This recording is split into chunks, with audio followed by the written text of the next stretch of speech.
In today's video, I'm going to teach you how to set up products and services in QuickBooks Online. By the end, you'll know exactly how to add items so they're ready to use on your invoices, sales receipts, and estimates. First, let's get to the products and services list inside QuickBooks Online. Once you're logged into your company file, look over to the left-hand side of the screen for the main navigation menu. Click on Sales. This is where QuickBooks keeps everything related to what you sell and who you sell it to. After you click Sales, choose Products and Services from the options that appear. This opens a list of every item you've already set up. To create something new, go to the top right area of this page and click the New button. Now QuickBooks will ask you what type of item you want to set up. From the drop-down, you'll see several choices. Choose Inventory if this is a product you physically stock and you want QuickBooks to track the quantity on hand. Choose Non-Inventory if it's a physical product you sell but you don't need to track stock levels.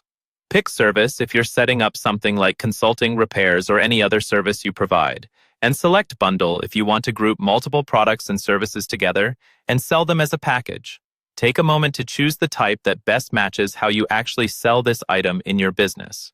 Next, it's time to enter the item details. Start with the name. This is what you and your customers will see on forms, so make it clear and recognizable. If you use SKUs or stock keeping units, you can enter that code in the SKU field, but this is optional.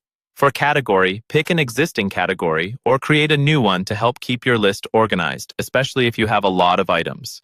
In the description box, type a short, customer-friendly description. This is what will appear on your invoices and sales forms. Finally, set a sales price or rate. This is your usual price for the item, but remember, you can always change it on individual transactions if you offer discounts or special pricing. After that, assign the correct accounts and tax settings. For the income account, choose where you want the revenue from this item to go in your chart of accounts. This is important for accurate reporting. If you charge sales tax, indicate whether this item is taxable so QuickBooks can calculate tax correctly. If you also track what you pay for this item, turn on the purchasing info option and enter the cost, the expense account, and an optional preferred vendor. When everything looks good, click Save and Close. Your new product or service is now ready, and you can start adding it to your invoices, sales receipts, and other sales forms right away.